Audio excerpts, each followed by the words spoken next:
Unsur boron untuk durian terbit mata ketam. Unsur boron untuk durian. Tekanan emosi. Jangan. Bukan takat tekanan emosi pada pokok tau. Tekanan emosi pada tanah kepada orang sebab tak dapat hasil. Trace element. Okey. Alright, so saya rasa itu sajalah untuk malam ni ya. Minta maaf mana yang baru join. Sebab saya start 8.30. So, saya selalunya kalau buat live saya akan bagi tahu dekat Facebook saya, dekat TikTok saya.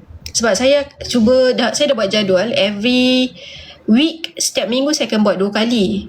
Sama ada hari Selasa ataupun usually saya akan decide sebab saya dah set jadual Selasa dengan Ahad. Alright, so sebab Ahad tu cuti, so macam easy sikit lah. Kalau hari lain quite pack. Alright. Buat lewat tak boleh, saya tak boleh. Okay, so cerita saya kata kelakar lah. Okay, so minta maaf mana yang terkecil hati ke, tersalah ke maklumat tu kan. Tapi tak apalah, kita sama-sama belajar, right? InsyaAllah hopefully this year kita boleh jumpa secara fizikal lah. Sebab saya dah jumpa dengan saya dah buat dengan tim saya untuk buat kelas ataupun training webinar secara bukan webinar lah, secara fizikal. Dan saya juga ada buat webinar secara online. Saya prefer online sebabnya you tak perlu travel. Cuma mengantuk sikit lah. Alright. InsyaAllah saya try. Sebab at least boleh balik Kedah. Balik jumpa mak abah saya. Sebab saya ada satu projek dekat Penang. Okay. Fizikal.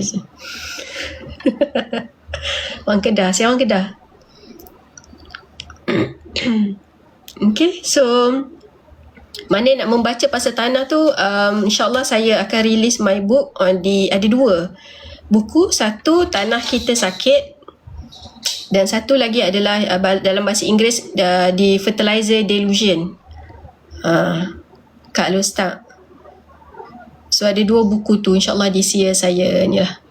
Saya cuba buat fizik, e-book pun saya tengah buat, tapi banyak kerja lah. Macam-macam. Alright. Okay. Harum manis. InsyaAllah. Jaga. Sebab sekarang tengah musim, dah start musim musim hujan. Kontrol boron. Flowering tu. Untuk flowering retention, maksudnya dia dah berbunga kan. Tapi kita nak retain bunga tu, tak nak bagi dia gugur. Letak boron. Kalsium dengan boron is good. Dia akan retain. Ya. Okay, saya rasa itu saja. InsyaAllah next week pula lah kot. Hari Selasa. Tapi saya bagi tahu lah. Kalau jadi saya bagi tahu.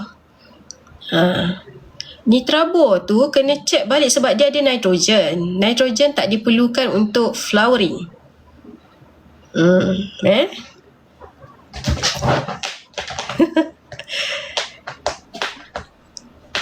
Sebulan berapa kali? Sekali. Seminggu 2 kali. Seminggu 2 kali. Saya buat hari Selasa dengan Ahad. Selasa dengan Ahad. Okay. Saya ada tajuk saya lah. Tapi kalau mana yang nak tanya tu boleh dia. Tak ada masalah. Saya jaga bunga. Bunga selika. Okay, selika boleh. Saya ada ni 8 ekor kucing. Kalsium, boron, yes. Kalsium tu sebab dia tak nak bagi buah tu crack. Especially kalau macam kebanyakan buah lah. Alright, bila dia tak cukup, sebab kita ni suka letak nitrogen besar-besar, banyak-banyak. So buah tu akan jadi benyek kan. So kalsium tu dia akan mengelakkan buah kita jadi crack. So boron tu dia akan retain the flower. Retain the flowering. Okay. Bulu kucing buat batuk kot. Alright. Okay lah. Alright, terima kasih pada yang stay. Dan insyaAllah jumpa lagi minggu depan. Okay. Bye. Assalamualaikum. Selamat malam.